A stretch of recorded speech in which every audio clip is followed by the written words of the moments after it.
Në nshim që binte pa pushim mbi oborrin e shtëpisë, banorët u mblodhen së bashku, të lagur, por të gjallë, sikur asgjë tjetër përreth të mos kishte rëndësi. Pikat e shiut binin mbi fytyrat e tyre, por askush nuk u tërhoq. Përkundrazi, ata qëndruan aty, pranë njëri tjetrit, duke e kthyer atë moment në diçka të veçantë dhe të paharrueshme. Dikush nisi të këndoj me zë të ulët, kaje zemra po të kërkon. Dhe pak nga pak, zërat u bashkuan. Kënga u përhap në ajër, e butë dhe e ndjerë, duke u përzier me zhurmën e shiut. Ishte një këngë që fliste për mall, për dhimbje dhe për dashuri, dhe secili e këndonte sikur po tregonte historinë e vet. Lotët me ty s'du me t'i pa. U dëgjua më fort, dhe në atë varg u ndalën për një çast shumë ndjenja të pathëna.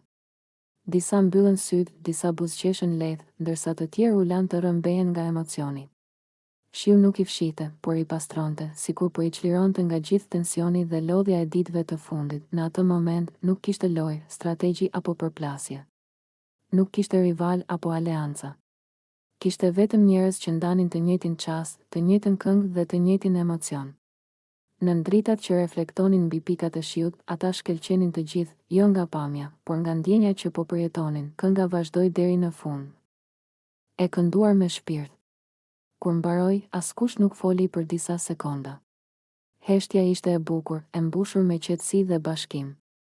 Ishte një nga ato momente të rralla që mbeten gjatë në kujtesë, sepse nuk janë të planifikuara, por ndodhin vetvetiu. Ai çast në shi tregoi se, përtej kamerave dhe konkurrencës, banorët janë njerëz me zemra që ndjejnë, që mallëngjehen dhe që dinë të bashkohen.